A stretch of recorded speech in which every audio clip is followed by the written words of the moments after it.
Hello friends, welcome to our channel to practice myself Neha. आज की video में हम बात करेंगे Haryana public service commission HPSC ने असिस्टेंट प्रोफेसर की वैकेंसी निकाली है in various subject in higher education department.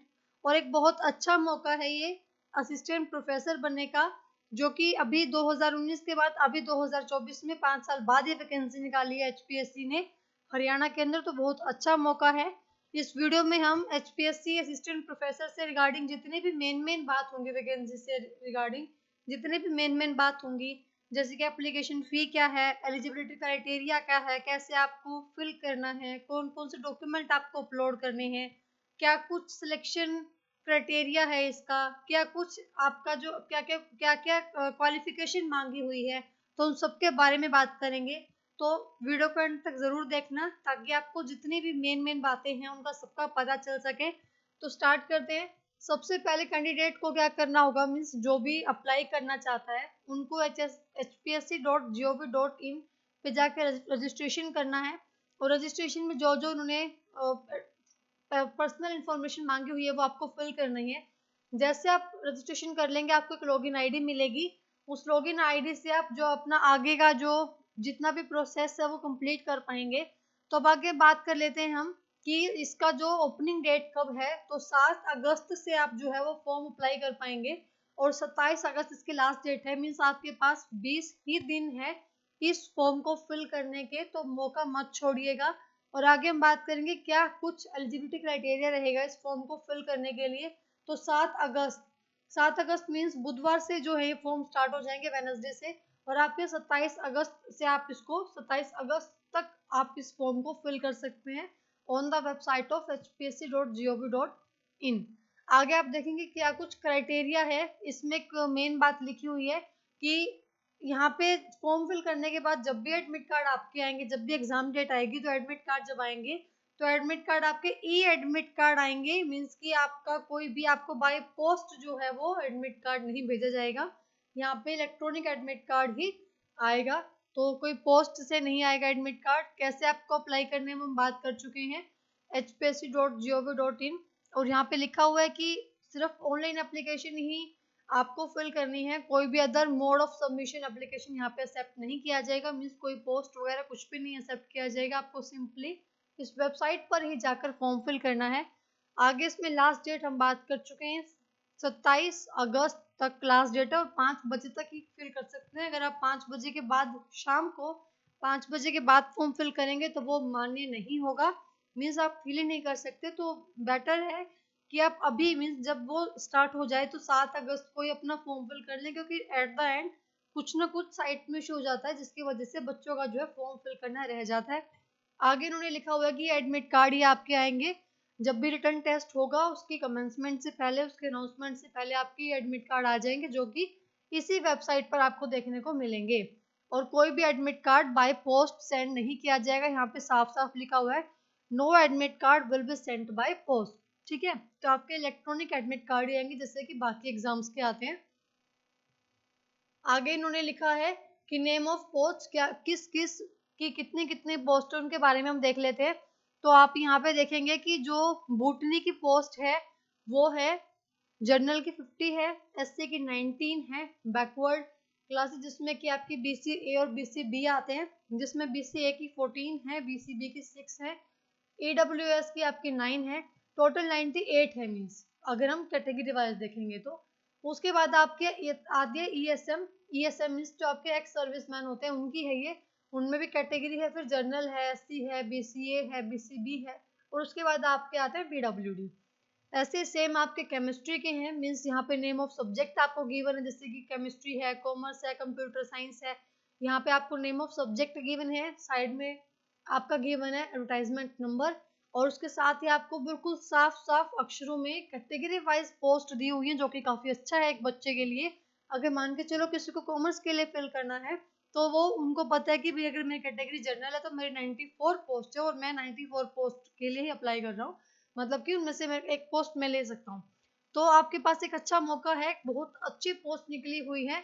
तो आप ये देखेंगे कॉमर्स की 94 है, जनरल में एससी में 17 है, बीसीए में 23 है, बीसीबी में 7 है, फिर में 12 हैं। ईडब्ल्यूएस होती कैटेगरी जनरल ही है, बट वो इकोनॉमिक वीकर सेक्शन में, मीन्स जिन्होंने ईडब्ल्यू सर्टिफिकेट बनवाया होता है कैटेगरी जनरल वाले, तो वो उनके लिए पोस्ट आती है।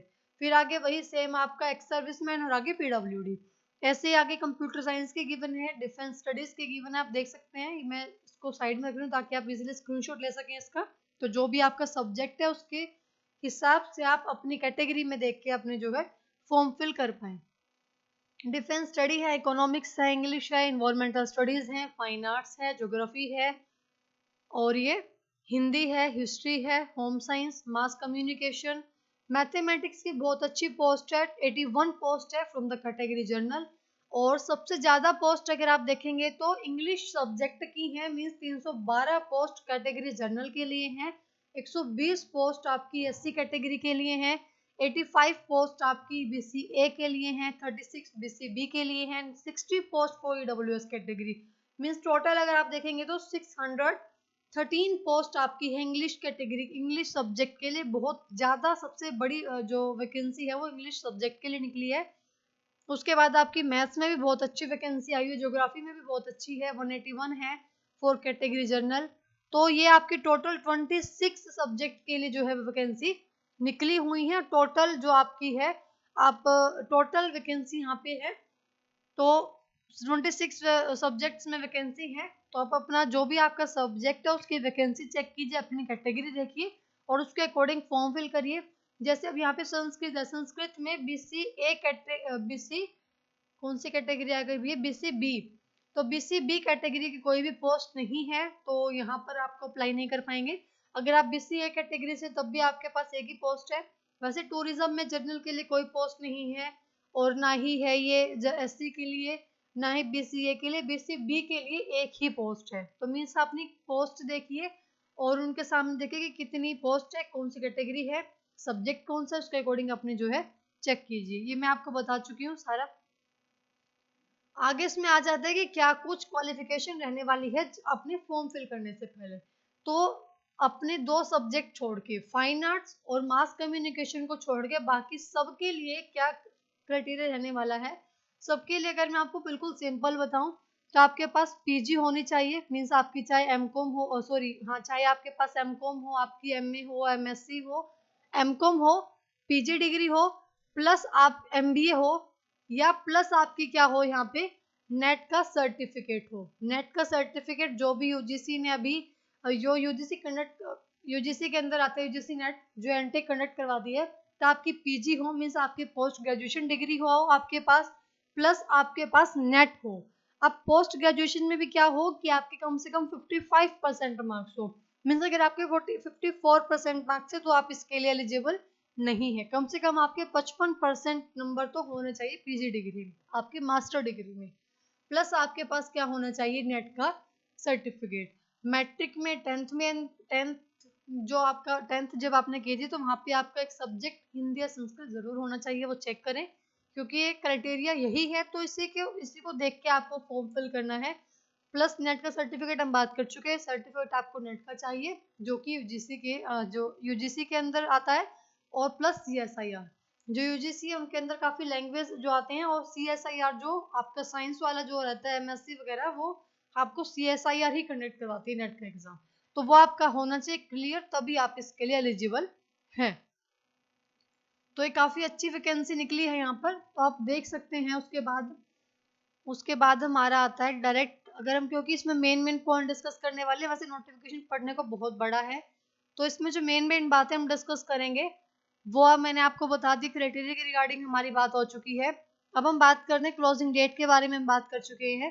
अब हम बात करते हैं कि क्या कुछ इसका जो है पैटर्न क्या रहेगा एग्जाम का, या कैसे आपका जो है सिलेक्शन क्राइटेरिया, क्या कुछ सिलेक्शन इसका रहेगा, सिलेक्शन कैसे होगा इसमें। तो फर्स्ट आपका स्क्रीनिंग टेस्ट रहेगा। स्क्रीनिंग टेस्ट के अंदर आपके 100 एमसीक्यू आएंगे, मतलब कि आपके objective question test, objective type question आएंगे 100, जिसमें 2 घंटे का आपका पेपर रहेगा और 100 नंबर का पेपर रहेगा। मतलब अगर हम बात करें एक क्वेश्चन जो आपका है वो कितने नंबर का रहेगा, 1 नंबर का रहने वाला है। तो 100 क्वेश्चन कितने नंबर के हो गए, 100 नंबर के, और आपको 2 घंटे का टाइम मिलने वाला है, मीन्स आपको अराउंड 120 मिनट्स मिलने वाले हैं।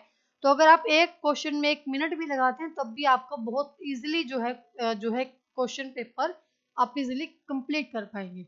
अब इसमें जो मेन ध्यान रखने वाली बात ये है कि हर क्वेश्चन में नॉर्मली 4 हमारे पास ऑप्शन आते थे, बट इसमें हमारे पास 5 ऑप्शन आएंगे। मीन्स यहाँ पे आपको ए मिलेगा, यहाँ पे आपको बी होगा, ये आपका सी होगा, ये आपका डी हो गया और ये आपका ई हो गया।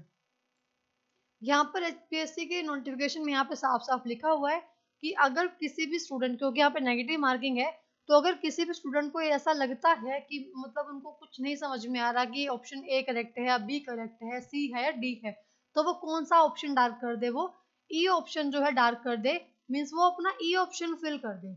अगर वो ये ऑप्शन फिल कर देंगे तो ना ही उनके मार्क्स कटेंगे और ना ही जो है वो मीन्स ना तो जुड़ेंगे उसके मार्क्स क्योंकि वो सही नहीं हुआ, और ना ही वो कटेंगे क्योंकि आपने कुछ गलत भी फिल नहीं किया, कोई गलत ऑप्शन भी आपने फिल नहीं किया तो उसके मार्क्स कटेंगे भी नहीं। इन्होंने यहाँ पे लिखा हुआ है कि कोई भी कैंडिडेट अगर ए बी सी डी को डार्क कर नहीं कर, अगर उनको पता है सही अप्रोप्रिएट सर्कल डार्क करे, अदरवाइज वो क्वेश्चन अटेम्प्ट नहीं करना चाहता, तो वो ई सर्कल जो है ई ऑप्शन को डार्क करे। अगर वो ई ऑप्शन को भी डार्क नहीं करता है, मीन्स अगर पांचों में से कुछ भी सर्कल डार्क नहीं होता, ना तो ए ना ही बी ना ही सी ना ही डी, और आपको नहीं पता फिर आप ई सर्कल भी डार्क नहीं कर रहे हैं, तो आपके जो 1/4 मार्क्स है मीन्स आपके 0.25 मार्क्स है वो काट लिए जाएंगे। तो यहाँ पे साफ साफ लिखा हुआ है कि आपके जो है 0.25 मार्क्स काट लिए जाएंगे। तो मेरी आपसे रिक्वेस्ट है कि अगर आपको उसका करेक्ट ऑप्शन नहीं पता है तो अपना ई ऑप्शन एटलीस्ट फिल कर दें ताकि आपके जो है 1/4 मार्क्स कटने से बच जाएं। आगे यहाँ पे लिखा हुआ कि कोई भी कैंडिडेट अगर नहीं, पांचों में से कोई भी नहीं जो है सर्कल डार्क करता है और वो 10% क्वेश्चन से ज्यादा हो जाता है, मीन्स यहाँ पे 100 क्वेश्चन आने वाले हैं, तो 100 क्वेश्चन का अगर हम देखें तो 100 क्वेश्चन का 10% कितना हो गया, 10 क्वेश्चन हो गया।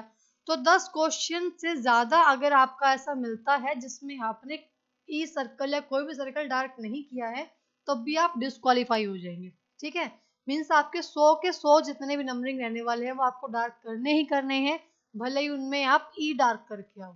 समझ में आई बात? मीन्स भले ही आप उनमें ई सर्कल डार्क करके आओ, बट आपको सर्कल डार्क करना ही करना है। अगर आपके 10 क्वेश्चन प्लस ऐसा रहने वाला है, 10 क्वेश्चन प्लस में अगर आपने कोई भी सर्कल डार्क नहीं किया है, कोई भी ऑप्शन फिल नहीं किया है, तो आप डिस्क्वालीफाई हो जाएंगे। ठीक है, वो आपकी गलती रहेगी अगर आप उस चीज को फॉलो नहीं करते हैं तो। नेगेटिव मार्किंग हम बात कर चुके हैं, हर गलत आंसर के लिए आपको 1/4 मार्क्स जो आपके कटेंगे। अब मीडियम ऑफ एग्जामिनेशन की हम बात कर लेते हैं। तो मीडियम ऑफ एग्जामिनेशन क्या रहने वाला है, इंग्लिश लैंग्वेज में आपके आएंगे, बोटनी का जो सब्जेक्ट है वो इंग्लिश लैंग्वेज में आएगा कंप्लीटली, कंप्यूटर साइंस का, डिफेंस स्टडी का, और मैथमेटिक्स का, होम साइंस का, इन्वायरमेंटल साइंस का, फिजिक्स का, जूलॉजी का, केमिस्ट्री का, होम साइंस, ये सारे इंग्लिश में रहने वाले हैं। और बायलिंगुअल आपके रहेंगे, मीन्स आपके इंग्लिश में भी हिंदी में भी आएंगे, वो आपका कॉमर्स का रहेगा, इकोनॉमिक्स का रहेगा, फाइन आर्ट्स का, मास कम्युनिकेशन का, ज्योग्राफी का, हिस्ट्री का, म्यूजिक का, फिजिकल एजुकेशन का, पॉलिटिकल साइंस का, साइकोलॉजी का, फिलोसफी एंड टूरिज्म।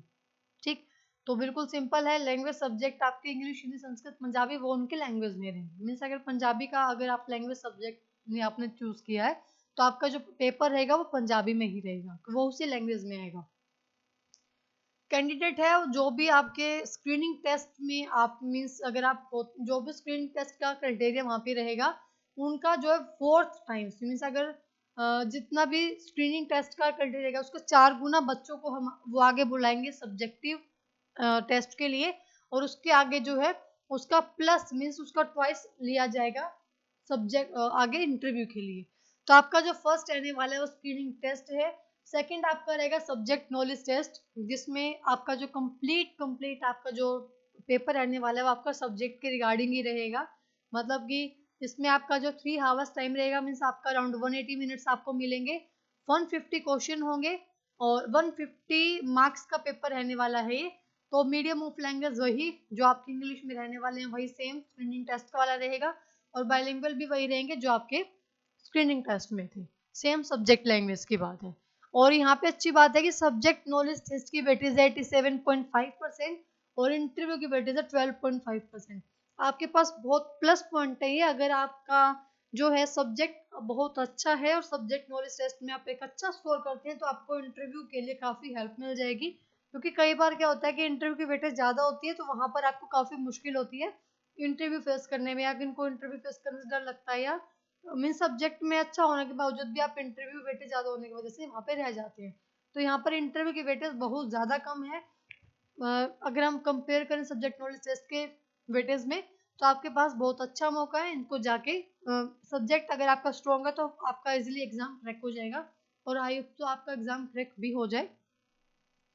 आगे हम बात कर लेते हैं सब्जेक्ट वाइज सिलेबस। यहाँ पे आ जाएगा आपके एचपीएससी वेबसाइट पर अपलोड कर दिया जाए, अपलोडेड हो चुका है सेपरेटली। अगर आपको सब्जेक्ट वाइज सिलेबस चाहिए, जिस भी सब्जेक्ट का आपको सिलेबस चाहिए, मुझे बता देना कमेंट सेक्शन में, ताकि उसका सिलेबस मैं आपको प्रोवाइड करवा सकूँ। आगे इसमें एकेडमिक लेवल का जो है पे स्केल, सबसे बड़ी बात जिसके लिए हम मे बी अगर हम बात करें, जिसके लिए हम ज्वाइन ही कर रहे हैं, या फिर जो हमारा मेन फोकस रहता है टीचिंग के साथ साथ, क्योंकि कोई भी चीज़ है हम विदाउट मनी नहीं करना चाहते। हम हर चीज़ के चाहते हैं कि भैया अगर हम कहीं जा रहे हैं तो अपनी सर्विस के साथ साथ हमें कुछ ना कुछ वहाँ से मिलना भी चाहिए। तो यहाँ पे पे स्केल की बात कर लेते हैं। तो पे स्केल यहाँ पे रहने वाला 57,700 टू 1,02,400, मीन्स काफ़ी अच्छा पे स्केल है। वो आपके जॉब पे डिपेंड करेगा, तो मीन्स कम से कम 57,000 तो रहने ही वाले हैं। तो आप अपना बहुत बढ़िया पे स्केल है, और ये कुछ भी चीज़ है हर कंडीशन में बढ़ता ही, कम नहीं होता ये। तो अपना जो है इसको अप्लाई करें। ये कुछ आपका जो है नेपाल का सिटीजन होना चाहिए, ऐसा कुछ यहाँ पे सब कुछ है। ये अपना पढ़ लीजिएगा, क्योंकि मेन मेन पॉइंट हम डिस्कस करने वाले। 31 पेजेस की पीडीएफ है, अगर हम पूरा डिस्कस करेंगे तो बहुत टाइम लग जाएगा। हम बात कर लेते हैं रिलैक्सेशन की। अगर आप एससी कैटेगरी से हैं तो आपका 5 साल का रिलैक्सेशन होना चाहिए। बैकवर्ड क्लासेस से हैं तो आपका 5 साल का होना चाहिए। पीडब्ल्यूडी है, यहाँ पे मिलिट्री की वाइफ से उनका 5 साल का है। विडो है कोई तो उनका भी 5 साल का है। अच्छा जी, ये सब कुछ है यहाँ पे। आगे हमारा जो मेन रहने वाला है, वो हम बात करते हैं एप्लीकेशन फ़ी की, क्योंकि हमें क्राइटेरिया पता चल चुका है, सिलेक्शन प्रोसेस हमें पता चल चुकी है, और ओपनिंग क्लोजिंग डेट हमें पता चल चुकी है। तो अब हमारी बात आती है एप्लीकेशन फ़ीस की, कि एप्लीकेशन फ़ीस कितनी है। अब दूसरी बात मैं आपको बता दूं कि जिस भी कैटेगरी से आप फॉर्म फिल कर रहे हैं, उस कैटेगरी का आपके पास होना चाहिए वो सर्टिफिकेट। फॉर एग्जांपल, अगर आप ईडब्ल्यूएस सर्टिफिकेट, ईडब्ल्यूएस कैटेगरी से आप फॉर्म फिल कर रहे हैं, तो आपके पास ईडब्ल्यूएस का सर्टिफिकेट हो, और वो भी 2024 टू 25 फाइनेंशियल ईयर का। यहाँ पे साफ साफ इन्होंने लिखा हुआ है कि अगर आपके पास, तभी वो सर्टिफिकेट वैलिड माना जाएगा जब आपके पास 24-25 का सर्टिफिकेट होगा।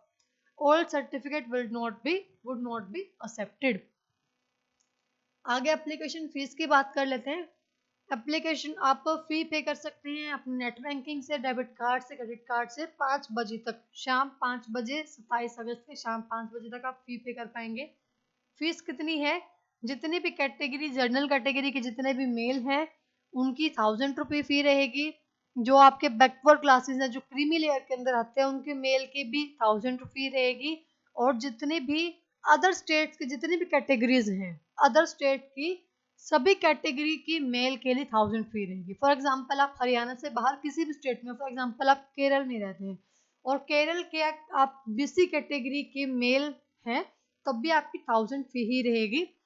जितने भी फीमेल कैंडिडेट्स हैं कैटेगरी जनरल की, और जिसमें ईएसएम भी आ जाता है, सर्विसमैन फीमेल, उनकी 250 फी रहने वाली है। और फीमेल कैंडिडेट जो अदर स्टेट की रहने वाली है, उनकी भी 250 फी रहने वाली है। बाकी एससी बीसी मेल फीमेल के लिए, और जो है ईएसएम जो हरियाणा के हैं, उनकी 250 फी रहने वाली है। आपका जो यहाँ पे मेन बात यह है कि आपके पास डेमोसाइल होना चाहिए हरियाणा का। और पीडब्ल्यूडी वाले के लिए यहाँ पे नील है, ठीक है। और ईडब्ल्यूएस वाले के लिए 250 फी है भाई। फी रिफंडेबल नहीं होगी, तो यहाँ पे इन्होंने साफ साफ लिख दिया कि जो आपकी फी है वो रिफंडेबल नहीं होगी। आगे डॉक्यूमेंट कौन कौन से अपलोड करने हैं। डॉक्यूमेंट आपको अपलोड करने हैं जो मेन मेन है, जैसे कि आपका जो ये आ गया, आपकी फोटो सिग्नेचर के साथ होना चाहिए, आपके स्कैन सिग्नेचर होने चाहिए, आपकी जो 10th 12th PG MPhil PhD जो भी आपने किया 60 डिग्रीज की, आपकी मार्कशीट डिग्रीज की कॉपी होनी चाहिए।